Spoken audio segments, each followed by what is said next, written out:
اللہ علیہ وسلم کی خدمت میں ایک شخص حاضر ہوا اور اس نے اذن جہاد طلب کیا. حضور میں جہاد پہ جانا چاہتا ہوں, مجھے اجازت مرحمت فرمائے. حضور نے فرمایا احیٌ والدا کا, کیا تیرے والدین زندہ ہیں؟ قالا نعم, عرض کی ہاں حضور میرے والدین زندہ ہیں. قالا ففیہما فجاہد, کہا جا ان کی خدمت کر, یہی تیرا جہاد ہے. ماں باپ کو بلکتا ہوا چھوڑ جائے اور آپ جہاد پہ چلا جائے, ماں فالج میں گری ہوئی ہے اور بیٹا تبلیغی گشت پہ چلا جائے, باپ تڑپ رہا ہے اور بیٹا پیر کی چوکھٹ پہ جھاڑو دیتا پھرے, اللہ راضی نہیں ہوگا. میں سچ کہتا ہوں, اپنے بھی خفا مجھ سے ہیں, بیگانے بھی ناخوش, کہ میں زہر حلاحل کو کبھی کہہ نہ سکا کاند. بات وہی کہتا ہوں, سمجھتا ہوں جسے حق, نئے ابلۂ مسجد ہوں, نئے تہذیب کا فرزند. محمد عربی صلی اللہ علیہ وسلم سے بڑا پیر کون ہو سکتا ہے؟ لیکن حضرت وہ ویسے کرنی نہیں آ رہے. آقا کریم اپنے بٹن کھولتے ہیں اور کرن کی طرف, یمن کی طرف رخ کر کے لمبی سانسیں لیتے ہیں اور کہا میں رحمان کی خوشبو پا رہا ہوں. ایک دن صحابہ نے پوچھا بندہ نواز جس کے لیے تڑپتے ہو, جس کی ٹھنڈی ہوائیں آپ کو آ رہی ہیں, وہ آپ کا بڑا پیار کرنے والا ہے. کہا ہاں میرے سے بڑی محبت کرتا ہے. تو کہا پھر اتنی محبت کرتا ہے تو یمن تو دور نہیں ہے, بلال حبش سے آ گیا, سلمان فارس سے آ گیا, سہیب روم سے آ گیا, اور وہ یہاں یمن سے نہیں آ سکا. فرمایا اس کی بوڑھی اور نابینا ماں ہے جس کی خدمت اس کو نہیں آنے دیتی. اللہ اکبر. اب حضرت اویس کرنی نہیں آئے لیکن خیر التابعین کہلائے. آئے نہیں لیکن حضور ان کی یاد میں تڑپ رہے ہیں. اللہ, بلکہ حضور نے فرمایا کہ کوئی جائے اویس بن عامر کو ملے, اور جب ملے تو اس کو کہنا میری امت کی بخشش کی دعا کرے. جو ماں باپ کی خدمت کرتا ہے اس سے ثابت ہوا اس کی دعائیں قبول ہوتی ہیں. میں نے ایک روایت میں پڑھا ہے کہ جو آدمی روزانہ اپنے والدین کے لیے دعا کرے, والدین زندہ ہوں تب بھی, والدین فوت ہو گئے ہوں تب بھی, یہ عادت بنا لے, روزانہ ماں باپ کے لیے دعا کرے, ساری زندگی اس کے رزق میں بے برکتی نہیں آئے گی, اللہ اس کو رزق کی فراوانی عطا کر دے گا. اور جو والدین کے لیے دعا نہیں کرتا اللہ تعالیٰ کی رحمتوں سے محروم ہو جاتا ہے. حضرت ابو ہریرہ رضی اللہ تعالیٰ عنہ جب بھی ہاتھ اٹھاتے تھے تو یہ دعا کرتے تھے, اللہم اغفر لابی ہریرہ ولأمی ولمن استغفر لہما. اے اللہ ابو ہریرہ کو بخش دے, حضرت ابو ہریرہ کی ماں کو بخش دے, اور قیامت تک جو ہم دونوں کے لیے بخشش کی دعا کرے اس کو بھی بخش دے. حضرت امام محمد بن سیرین ایک بزرگ ہوئے تابعی, جب بھی دعا کرتے تھے یہ دعا ضرور کرتے تھے, اے اللہ ابو ہریرہ کی بخشش کر دے. کسی نے کہا کہ تمہیں ابو ہریرہ رضی اللہ تعالیٰ نے ان کی ماں سے بڑی ہمدردی ہے. کہا ان سے جو ہمدردی ہونی ہے وہ تو ہونی ہے. انہوں نے کہا ہوا اے اللہ ابو ہریرہ اور ان کی ماں کو بخش دے, جو ان کے لیے دعا کرے اس کو بھی بخش دے. تو میں دعا کر کے اپنی بخشش پکی کر رہا ہوں. تو والدین کے لیے دعا کرنا اللہ کی رحمت کو دعوت دینا ہے. تو فرمایا کہ جاؤ اویس بن عامر کو جانا اور جا کے اس کو میری امت کے لیے دعا کا کہنا. حضرت سیدنا عمر فاروق حضرت علی المرتضیٰ گئے, جا کے ڈھونڈا, تلاش کیا, اویس بن عامر ملے, حضور کا سلام کہا, بس پھوٹ پھوٹ کے رونے لگے. کہا بتاؤ میرے رسول کے لبوں پہ میرا نام کیسے آیا تھا؟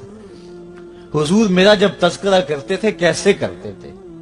یہ درد دیکھا تو بولے کہ کیا آپ اتنی محبت رکھتے ہیں تو پھر ملنے کیوں نہیں آئے حضور کو؟ اتنا جو پیار رکھتے ہیں تو زیارت کرنے کیوں نہیں آئے؟ تو حضرت اویس کرنی نے بات کے رخ کو بدلا. کہا تم نے میرے رسول کو دیکھا؟ تم نے میرے رسول کی زیارت کی ہے؟ کہا ہاں ہم تو صبح و شام وہاں رہے ہیں. کہا پھر بتاؤ حضور کے یہ ابرو جڑے ہوئے تھے یا کھلے ہوئے تھے؟ اب دونوں حیران ہو گئے. کہا تم نے تو دیکھا, میں نے تو دیکھا نہیں, تم بتاؤ نا. پھر میں تو گیا نہیں, مجھے کہتے ہو گیا نہیں, تم بتاؤ حضور کے ابرو جڑے ہوئے تھے یا کھلے ہوئے تھے؟ حیران ہیں. کہا حضور آپ ہی بتلائیے. کہا کوئی دور سے دیکھتا تو جڑے ہوئے نظر آتے, قریب آ کے دیکھتا تو کھلے ہوئے نظر آتے. یہ وہ ہے جو ماں کی خدمت کرتا رہا اور حضور کے دربار میں حاضر نہیں ہو سکا، لیکن حاضری اس کی تھی، وہ جہاں بھی تھا وہ نبی کے قرب میں تھا۔ تو اس لیے ماں باپ کی خدمت اتنا بڑا وظیفہ ہے۔ حضرت بایزید بستامی کہتے ہیں میں نے حق معاف کروا لی اپنی ماں سے، کہ ماں تیرے حق ادا کروں یا اللہ کے حق ادا کروں، تو مجھے اپنے حق معاف کر دے، میں اللہ سے اپنے حق معاف کروا لیتا ہوں، اپنی اللہ کو راضی کر لیتا ہوں۔ جنگلوں میں گھومتے رہے، 12 سال بیت گئے، ایک دن دوبارہ آئے، بستام کی سمت سے گزرے، خیال آیا چلو ماں کو سلام کر جاؤں۔ تہجد کا وقت تھا، رات کا وقت تھا، دروازے پہ کھڑے رہ گئے کہ میری ماں سوئی ہوگی، میں نے کبھی کوئی خدمت نہیں کی ماں کی، تو اب اٹھا کے تکلیف کیوں دوں؟ ساری رات کھڑے رہے۔ جب تہجد کا وقت گزرا تو نالی سے پانی آیا، سمجھ گئے کہ میری ماں تہجد کے لیے اٹھی ہے، دروازے کے قریب ہو گئے تو ماں نے ہاتھ اٹھا لیے، کہا اللہ میرا بیٹا با یزید تیری طلب میں نکلا ہوا ہے، میں نے اسے اپنے حق معاف کر دیے، تو اس کو اپنا وصال عطا کر دے۔ حضرت با یزید دروازہ کھٹکھٹانے لگے اور ماں کے قدموں میں لپٹ گئے اور رو کے کہنے لگے جس رب کو میں جنگلوں میں تلاش کرتا ہوں وہ تو رب میری ماں کے پاس ہے۔ تو ماں کی دعاؤں میں اللہ کی رضا ہے، ماں راضی ہو جائے تو سمجھ لو خدا راضی ہے۔ اللہ تعالیٰ جل شانہ نے ارشاد فرمایا وَقَضَىٰ رَبُّكَ أَلَّا تَعْبُدُوا إِلَّا إِيَّاهُ، تیرے رب نے یہ طے کر دیا ہے کہ اس کے علاوہ کسی کی پوجا نہیں کرو گے، وَبِالْوَالِدَيْنِ إِحْسَانًا، اور والدین کے ساتھ اس نے سلوک سے پیش آؤ گے۔ اما یبلغن عندک الکبر احدہما او کلاہما فلا تقل لہما اف ولا تنہرہما، اگر تیرے پاس دو یا دونوں میں سے ایک بڑھاپے کو پہنچ جائیں تو پھر ان کے سامنے تو نے اف بھی نہیں کہنی اور نہ ان کو جھڑکنا ہے اور ان سے نرم لہجے میں بات کرنی ہے۔ جب ماں باپ جوان ہو، بچوں کی ضروریات پوری کر رہے ہیں، ان کے تعلیمی اخراجات اور ان کے معاشی سارے معاملات درست کر رہے ہوں، تو اس وقت تو والدین کی بچے تعظیم کرتے ہی ہیں۔ امتحان اس وقت شروع ہوتا ہے جب ماں باپ بوڑھے ہو جاتے ہیں اور چلنے پھرنے کی سخت بھی نہیں رہتی، صرف سانس کی ایک ڈوری لٹکی رہتی ہے، اور جس طرح بچہ اپنے بدن سے مکھی بھی نہیں اڑا سکتا تھا، اب یہ حالت ماں باپ پر آ گئی اور بچے کی طرح مزاج چڑچڑا ہو گیا۔ زمانے کے حالات بدل گئے لیکن ماں کی باپ کی وہ پرانی روش ہے، وہ اسی انداز میں اسی ڈگر میں بات کرتا ہے۔ یہ آزمائش کے دن ہیں، یہ امتحان کے دن ہے، اب دیکھنا ہے والدین کی اس وقت تعظیم کون کرتا ہے۔ فرمایا اما یبلغن عندک الکبر، اگر تیرے پاس وہ بڑھاپے کو پہنچ جائیں، دونوں پہنچ جائیں یا تیری خوش قسمتی کہ دونوں میں سے ایک پہنچ جائیں یا دونوں پہنچ جائیں، تو پھر ان کی تو نے تعظیم کرنی ہے۔ کیا کیسے تعظیم کرنی ہے؟ فلا تقل لہما اف، تو نے ان کو اف بھی نہیں کہنا۔ حضرت امام فخر الدین رازی کے حوالے سے میں آج ہی صبح یا گزشتہ شب اف کی تشریحات دیکھ رہا تھا، انہوں نے 12-13 اقوال بیان کیے ہیں لیکن 2 قول فرماتے ہیں۔ اف یہ ہے کہ انسان کے بدن کے اوپر جو شفاف رہتا ہو، صاف رہتا ہو، مٹی پڑ جائے، ریت کا ذرہ پڑ جائے تو اس کو پھونک مار کے اس کو ہٹاتا ہے، تو وہ پھونک سے جو آواز پیدا ہوتی ہے اس کو عربی میں اف کہتے ہیں۔ تو پھر اف ہر اس چیز کے لیے منقول ہو گیا جو ناپسندیدہ ہے۔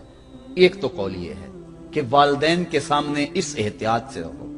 دوسری بات آپ فرماتے ہیں اف کا مفہوم یہ ہے کہ جب ماں باپ بوڑھے ہو جائیں تو بول و براز چارپائی پہ نکل جاتا ہے اور انسان ان کو اٹھا کے ان کی خدمت کرتا ہے، صفائی کرتا ہے، کپڑے بدلتا ہے۔ انسان کی طبیعت میں جو فطری نفاست ہے اس کے تحت اس کو ماں باپ سے جو مکروہ اور ناپسندیدہ بو آتی ہے اس سے وہ بچنا چاہتا ہے۔ وہ نفرت ماں باپ سے نہیں ہوتی، وہ نفرت اس بدبو سے ہوتی ہے جو ماں باپ کے بدن سے یا چارپائی سے یا کپڑوں سے اٹھ رہی ہے۔ تو بندہ اپنے جو ہے وہ ناک پہ کپڑا رکھ لیتا ہے اس بدبو سے بچنے کے لیے۔ تو اف کے مفہوم کو بیان کرتے ہوئے حضرت امام رازی کہتے ہیں کہ انسان کو اس بات سے بھی روکا گیا ہے کہ تو اپنے ناک پہ کپڑا رکھ کے اگر ان کو صفائی کر رہا ہوگا تو ماں باپ کے نازک دل پہ کہیں یہ بوجھ نہ آ جائے کہ میرا بیٹا مجھ سے نفرت کر رہا ہے۔ اس لیے والدین کی تعظیم کا عالم یہ ہے کہ تو کھلے ناک سے ان کی خدمت کرے اور وہ بدبو سہتا رہے اور اپنے ناک کے اوپر کپڑا بھی نہ رکھے کہ تیرے ماں اور تیرے باپ کے دل کے اندر اتنا خلال اور ملال بھی پیدا نہ ہو۔ یہ ہے عف کا زمرہ۔ حضرت امام حسن رضی اللہ تعالیٰ عنہ نے ساری زندگی اپنی والدہ حضرت فاطمہ زہرا کے ساتھ بیٹھ کے کھانا نہیں کھایا تھا۔ ایک دن حضرت سیدہ فاطمہ نے فرمایا کہ بیٹا میرا جی چاہتا ہے کہ میرے ساتھ تم بیٹھ کے کھانا کھاؤ، لیکن تم نے کبھی بھی میرے ساتھ بیٹھ کے کھانا نہیں کھایا، کیا وجہ ہے اس کی؟ حضرت امام حسن فرمانے لگے، عرض کرنے لگے، امی میں اس ڈر سے آپ کے پاس بیٹھ کے کھانا نہیں کھاتا کہ کہیں کسی لقمے کی طرف آپ کی نظر بڑھ جائے اور میں عدم آگہی کی وجہ سے اپنے ہاتھ کو اس لقمے کے پہ ڈال لوں اور نہ جان سکوں کہ اس لقمے کو اٹھانے کا ارادہ میری ماں کے دل میں پیدا ہو چکا ہے اور میں اللہ کی رحمتوں سے محروم ہو جاؤں، اس ڈر سے میں آپ کے ساتھ بیٹھ کے کھانا نہیں کھایا کرتا۔ یعنی ماں باپ کی تعظیم کا عالم یہ ہے، اف تک نہ کہو۔ حضرت سعید بن المسیب رضی اللہ تعالی عنہ جلیل القدر تابعی ہیں، وہ فرماتے ہیں کہ والدین کے سامنے بیٹے کی حالت کیا ہونی چاہیے۔ وہ فرماتے ہیں جس طرح بھاگا ہوا غلام پکڑا جائے اور اس کو پکڑ کے جو ہے وہ آقا کے سامنے پیش کر دیا جائے، تو اس بھاگے ہوئے غلام کو پکڑ کے جب آقا کے سامنے پیش کر دیا جائے تو جو حالت اس غلام کی ہوتی ہے، بیٹے کی حالت یہ ماں باپ کے سامنے ہونی چاہیے۔ اب ان بیٹوں کو سوچنا چاہیے جو اپنے ماں باپ کو دقیانوسی کا تانا دیتے ہیں اور سمجھتے ہیں یہ اولڈ فیشن ہے، انہیں کیا پتا زمانہ کہاں چلا گیا ہے، اور ان کے فیصلوں کو مسترد کرتے ہیں۔ علماء نے اس بات کو تفصیل کے ساتھ بیان کیا ہے کہ شریعت کے جو قطعی ضابطے ہیں، ان ضابطوں اور ان قوانین کو اور ان معاملات میں تو والدین کی فرما برداری نہیں ہوگی اللہ کی اگر معصیت ہوتی ہو، لیکن جو معاملے شک والے ہیں وہاں ماں باپ کے قول کو ترجیح دی جائے۔ تو فرمایا ان کے سامنے اف بھی نہیں کہنی، وَقُلْ لَهُمَا قَوْلًا كَرِيمًا، اور ان سے نرم لہجے میں بات کرنی ہے۔ وَاخْفِضْ لَهُمَا جَنَاحَ الذُّلِّ مِنَ الرَّحْمَةِ، اور ان سے بات اور ان کے لیے اپنے بازو بچھا لینے ہیں نرم دلی کی وجہ سے، نرمی کی وجہ سے۔ جب جانور زمین کی طرف رخ کرتا ہے، اوپر سے نیچے کی طرف آتا ہے تو اپنے پروں کو سکیڑ لیتا ہے، تو اس کے لیے یہ لفظ بولے جاتے ہیں وَاخْفِضْ لَهُمَا جَنَاحَ